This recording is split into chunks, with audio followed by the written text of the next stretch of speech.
Selanjutnya kita akan belajar tentang pengisian partograf, yang mana partograf ini adalah lembar observasi wajib yang harus diisi, yang tempat untuk mendokumentasikan selama kita melakukan observasi di kelas 1.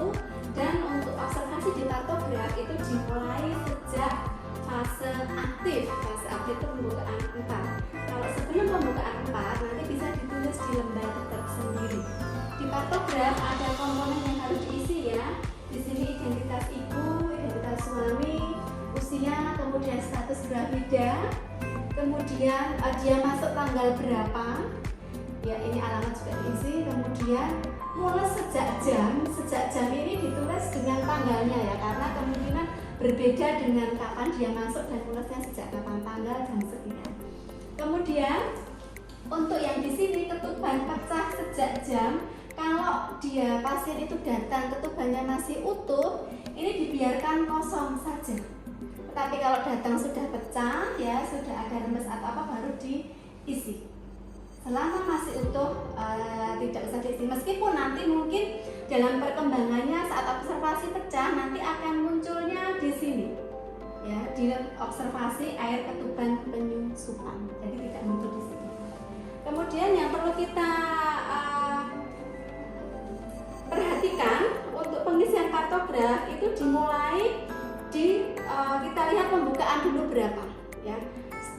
Start pengisiannya, misalnya pasien datang pembukaan 4. Oke, kalau pembukaan 4 berarti tarik cross di sini. Kemudian nanti jam waktu mulai bisa ditulis mulai di sini, jamnya berapa.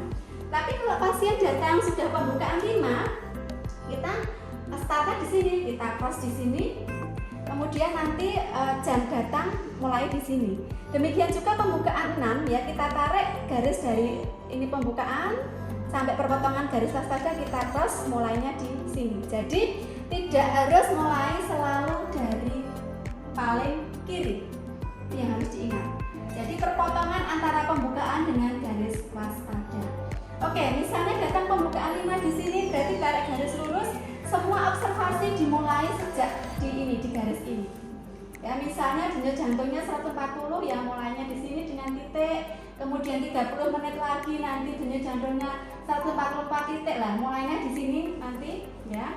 Kemudian air ketuban penyusupan di sini ditulis simbolnya ya, ada O untuk utuh ya, kemudian ada D itu untuk apa? Untuk D untuk darah. Kemudian M itu untuk mekonium ya. Untuk ini K itu kalau kering ya. Kemudian penyusupan ini ditulis simbolnya ada 0, 1, 2 ya, penyusupan kepala. Kemudian untuk penurunan kepala perlimaan ditulis di sini simbolnya 0 ya. Kalau bokong nanti dengan 0 juga tapi lebih besar ya. Misalnya 2/5 ditulis di sini. Kemudian kontraksi ini ada simbolnya, misalnya pada saat datang kontraksinya 3 kali dalam 10 menit ya, lamanya 30 detik misalnya ya, ini mulai dari sini 3 kita arsip. Kemudian observasi selanjutnya 4 kali ya, masih dalam kurang dari 40 detik ya, 20 itu seperti ini. Kalau sudah lebih dari 40 detik simbolnya ini blok ya, blok seperti ini. Kemudian di sini bisa kita lakukan untuk mendokumentasikan obat yang masuk ya, oksitosin dalam drip biasanya. Kemudian ini untuk untuk mendokumentasikan ya tekanan darah dengan simbol, misalnya tekanan darahnya 120/90 ya.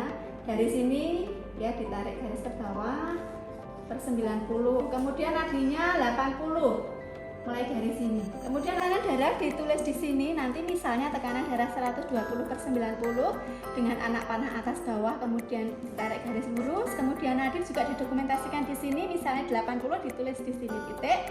Kemudian observasi 30 menit selanjutnya misalnya 90 juga di sini. Selanjutnya di sini misalnya, selanjutnya untuk suhu bisa didokumentasikan di sini, misalnya 36,5 derajat Celcius seperti itu. Kemudian untuk hasil pemeriksaan urin, protein, aseton bisa ditulis di sini. Kemudian volume urin dalam berapa cc ditulis di kolom ini. Demikian untuk pendokumentasian di partograf. Nah, ini dilakukan untuk melakukan pemantauan selama kala 1. Nanti setelah selesai pemantauan untuk titik-titik tadi bisa dihubung-hubungkan ya.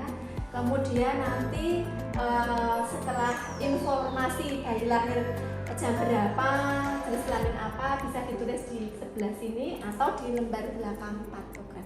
Demikian yang dapat saya sampaikan. Terima kasih, semoga bermanfaat. Selamat belajar, salam bidan.